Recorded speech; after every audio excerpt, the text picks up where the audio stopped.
अखिल भारतीय प्रगतिशील महिला एसोसिएशन ने जिला कलेक्ट्रेट पर जोरदार प्रदर्शन किया और राष्ट्रपति के नाम ज्ञापन सौंपा। संगठन की राष्ट्रीय उपाध्यक्ष फरहत बानो ने अमेरिका, इजराइल और ईरान के बीच बढ़ते तनाव को लेकर चिंता जताई। उन्होंने केंद्र सरकार पर वैश्विक शांति की भूमिका निभाने में विफल रहने का आरोप लगाया। साथ ही गैस किल्लत और महंगाई को लेकर भी सरकार को घेरा और आम जनता की परेशानियों को प्रमुख मुद्दा बताया।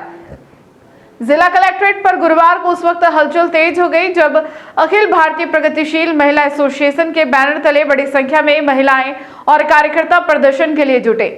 संगठन ने राष्ट्रपति के नाम ज्ञापन सौंपते हुए अंतर्राष्ट्रीय और घरेलू मुद्दों को लेकर अपनी चिंता जाहिर की। एपोआ की राष्ट्रीय उपाध्यक्ष फरहत बानो ने अमेरिका, इजराइल गठबंधन और ईरान के बीच जारी तनाव को दुनिया के लिए खतरनाक बताया। उनका कहना है कि इन देशों की साम्राज्यवादी नीतियों ने वैश्विक संकट की स्थिति पैदा कर दी है। उन्होंने कहा कि भारत हमेशा से शांति का पक्षधर रहा है, लेकिन मौजूदा सरकार इस जिम्मेदारी को निभाने में असफल रहा है। ज्ञापन में केंद्र सरकार पर विदेशी ताकतों के सामने झुकने का आरोप लगाया गया है, जिससे देश के आर्थिक हितों और संप्रभुता पर असर पड़ा है। हालांकि ईरान और अमेरिका के बीच 2 सप्ताह के सीजफायर का एपोआ ने स्वागत किया, लेकिन इसे अस्थायी शांति में बदलने की मांग भी उठाई। संगठन ने कहा कि अंतर्राष्ट्रीय तनाव का सीधा असर भारत के गरीब और मेहनतकश वर्ग पर पड़ रहा है। फरहत बानो ने प्रधानमंत्री के उस दावे पर भी सवाल उठाए जिसमें गैस की कमी नहीं होने की बात कही गई थी। उनका आरोप है कि पिछले 1.5 महीने से आम जनता रसोई गैस की किल्लत और महंगाई से जूझ रही है, जिससे गरीब तबका पलायन और भुखमरी की कगार पर पहुंच गया है। मैं professor Farhat Bano, all India progressive association की स्टेट सेक्रेटरी और राष्ट्रीय उपाध्यक्ष। हम एपोआ से सभी महिलाओं के साथ आज इसलिए यहाँ शामिल हुए हैं, प्रदर्शन भी हमने किया और ज्ञापन भी हमने कलेक्टर साहब को दिया। हम सबसे पहले जो युद्ध विराम हुआ है, स्थगन जो हुआ है युद्ध का, उसका तो हम स्वागत करते हैं, लेकिन जो परिस्थितियां देश भर में चल रही हैं, दुनिया भर में चल रही हैं, उन परिस्थितियों के कारण हम सभी बहुत ज़्यादा चिंतित भी हैं। इसलिए चिंतित हैं क्योंकि जो साम्राज्यवादी जो जिस तरह की सत्ताएं हैं, जिस तरह के वो काम कर रही हैं और जैसे कॉम्प्लिकेसीज जो हैं वो पैदा कर रही हैं, जैसे युद्ध स्थगन के बाद भी जिस प्रकार से इजराइल नहीं रुका लेबनान के ऊपर, तो इसके बिना संभव नहीं है कि परमानेंटली ये शांति जो है वो बहाल हो, जबकि पूरी दुनिया को शांति चाहिए।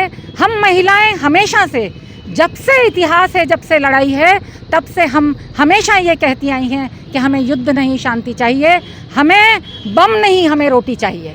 तो आज जो लोकली स्थितियां हैं उनकी अगर हम बात करें तो हम ये कह सकते हैं कि वैसे भी बदहाली है, वैसे भी गरीबी है, वैसे भी मुफलिसी है, और उसमें ये जो युद्ध जब से चालू हुआ है तब से जिस तरह गैस की किल्लत सामने आई है, उस गैस की किल्लत के कारण हम खुद देख रहे हैं, हमारी महिलाओं ने अभी बाहर बात भी करी, और कई महिलाएं जो बुज़ुर्ग हैं वो यहाँ नहीं आई हैं, लेकिन वो मजबूर हैं लकड़ी काट के लाने को, लकड़ी के गट्ठर उठाते हुए हमने उन्हें देखा है। हमारी करीब की बस्तियों में ही गाँवों के हाल जो हैं वो तो हैं ही, जहाँ 45 दिन तक उसके बाद नहीं आएगा गैस। हमारे यहाँ तो अगर 20-25 दिन का है, उसके बावजूद भी स्थितियाँ बहुत ज़्यादा ख़राब हैं। इन सारी स्थितियों को देखते हुए हम ये मांग कर रहे हैं हमारी सरकार से कि जो ये परिस्थितियाँ हैं उनमें बड़ी पूरी जो सबसे बड़ी डेमोक्रेसी होने के नाते वो आगे आएँ, और जो परिस्थितियाँ हैं दुनिया की और जो परिस्थितियाँ हैं देश की, जो फेवर कर रही हैं केवल अमीरों को और अमीर करने के लिए और गरीबों को और गरीब करने के लिए,